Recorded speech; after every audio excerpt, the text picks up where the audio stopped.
గోమాతను జాతీయ జంతువుగా ప్రకటించాలి అని గోవధ నిషేధ చట్టాన్ని కఠినంగా అమలు చేయాలి అని గో సమ్మాన్ ఢిల్లీ వారి పిలుపు మేరకు చిలకలూరిపేట పట్టణంలో సద్గురు సాయి ద్వారకామాయి చారిటబుల్ ట్రస్ట్ అధ్యక్షులు చెల్లా విజయ్ కుమార్ ఆధ్వర్యంలో ఎన్టీఆర్ కాలనీలో షిరిడి సాయినాథుని మందిరం వద్ద నుండి గో ప్రేమికులు గోవులకు పూజలు చేసిన అనంతరం పెద్ద ఎత్తున పట్టణంలో ర్యాలీగా బయలుదేరి తహసీల్దార్ కార్యాలయం వద్దకు చేరుకుని తహసీల్దార్ హుస్సేన్ కు తమ డిమాండ్లతో కూడిన వినతి పత్రాన్ని అందించారు.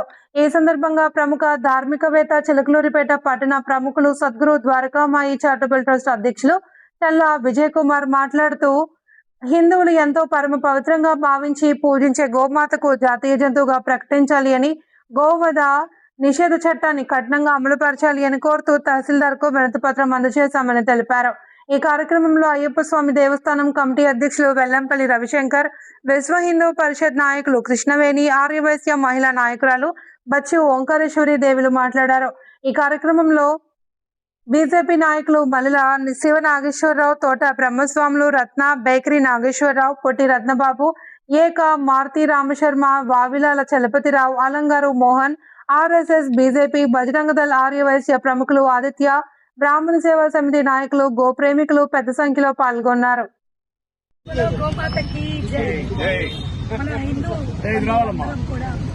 గోమాత అంటే చాలా ఇష్టం. మన ఇళ్లలో శుభ సూచకాలు, శుభమైన కార్యక్రమాలు చేయాలంటే ముందుగా గోమాతకి పూజ చేస్తాం. అలాగే మన గృహాలలో ఏ దోషాలున్నా నివారించాలన్నా కూడా గోవుని పూజించడమే కాక మన దోషాలున్నా గోమాతే తీసేస్తుంది. అలాంటి గోమాత సైంటిఫిక్ గా కూడా గోమూత్రం చాలా పవిత్రమైనది. గోమూత్రం అలాగే ఎలాంటి దోమలు కానీ ఎలాంటి నివారణ కూడా ఆ గోమూత్రాన్ని వాడతాం. అలాగే ఇంకొక ముఖ్య విషయం అండి, సైంటిఫిక్ గా మనందరం కూడా మనం ఆక్సిజన్ ని తీసుకుంటాం, కార్బన్ డైఆక్సైడ్ ని వదులుతాం. కానీ గోమాత మడుకు ఆక్సిజనే తీసుకుంటది, ఆక్సిజనే వదులుతారు. గోమాత దగ్గర గోవుని ఎంతైతే రక్షిస్తామో మన్ని మనము రక్షించుకునే వాళ్ళము. అలాగే కాకుండా మనం మొత్తం కూడా మన ప్రపంచాన్ని కూడా మన చక్కగా అందరూ శుద్ధ వ్యోమం అంటే నేను కుండలి యోగ మాస్టర్ని శుద్ధ వ్యోమాన్ని కాపాడుకోవడం కోసం గోమాతని కాపాడాలి.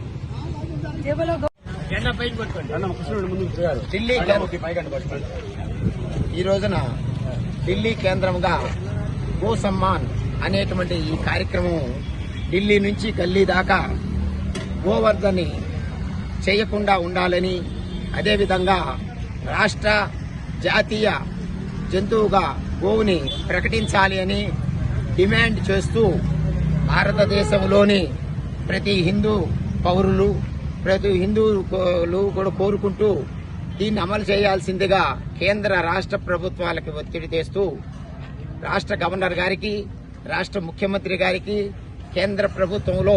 కేంద్రంలో రాష్ట్రపతి గారికి, ప్రధానమంత్రి గారికి అందరికీ కూడా విన్నపాలని తహసీల్దార్ గారి ద్వారా ఇవ్వటం కోసం నిర్ణయం చేశారు.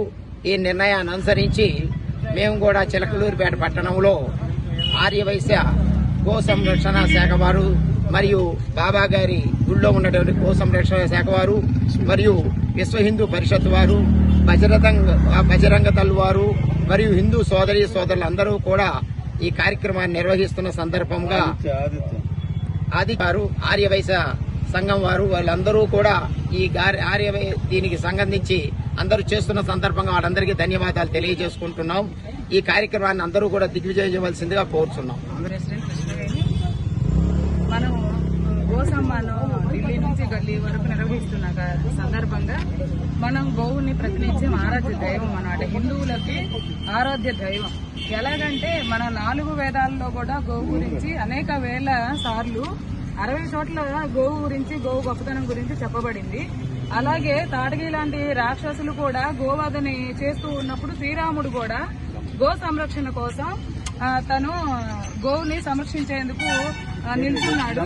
అదేవిధంగా శ్రీరాముడు తన సంరక్షించలేకపోయాననే భావనతోనే నెక్స్ట్ అవతారమైన శ్రీకృష్ణ అవతారం గోవుల కోసమే ఎత్తాడనేది ఒక ప్రతీతి. గో సంరక్షణ కోసమే ఆయన శ్రీకృష్ణ అవతారం తీసుకొని జై భారత్ మాతాకు, జై భారత్ మాతాకు. ఈ రోజున గోవును సకల దేవతల నిరంగా పూజిస్తూ, ఎవరినైతే పూజిస్తే ముల్లోకాల్లో ఉన్న దేవతలు పూజించడం అవుతుందో అటువంటి గోమాతను పూజిస్తూ, అలాగే ఆ గోమాత యొక్క ఎరువుతో గతంలో చక్కగా పంటలు పండేవి విస్తారంగా. ఆ పంటలను అవి భుజించిన ఆహారాన్ని మనం ఆరోగ్యంగా ఉండేవాళ్ళం. నేడు రకరకాల ఎరువులతో పండించిన పంటలను భుజిస్తూ ఆరోగ్యాన్ని పోగొట్టుకుంటున్నాం మనం. అలా కాకుండా మనం అందరం కూడా ఇంటికి గోవును తప్పకుండా సాకుతూ ఆ గో ఆధారిత పంటలను భుజిస్తూ అంతా కూడా ఆరోగ్యంగా ఉండాలని కోరుకుంటున్నాం. అలాగే ఈ రోజున పెద్దలు చల్లా విజయకుమార్ గారి ఆధ్వర్యంలో సాయిబాబా దేవస్థానం అధ్యక్షులు వారి యొక్క ఆధ్వర్యంలో గో సంరక్షణ కోసం గోవును జాతీయ ప్రాణిగా గుర్తించాలని కోరుకుంటూ, అలాగే గోవధ నిషేధ చట్టాన్ని పటిష్టంగా అమలు చేయాలని కోరుకుంటూ ఎంఆర్ఓ గారికి మెమరాండం అందజేయడం జరిగింది. అలాగే ఈ యొక్క మెమరాండాన్ని దేశ ప్రధానమంత్రి గారికి, రాష్ట్రపతి గారికి, అలాగే రాష్ట్ర ముఖ్యమంత్రి గారికి అందరికీ కూడా పంపించడం జరుగుతుంది. కావున పెద్దలందరూ కూడా మా యొక్క మెమరాండం స్వీకరించి మా అభిప్రాయాన్ని మన్నించి గోవును జాతీయ ప్రాణిగా గుర్తించాలని, గోవధ నిషేధ చట్టాన్ని గట్టిగా అమలు చేయాలని కోరుకుంటున్నాం.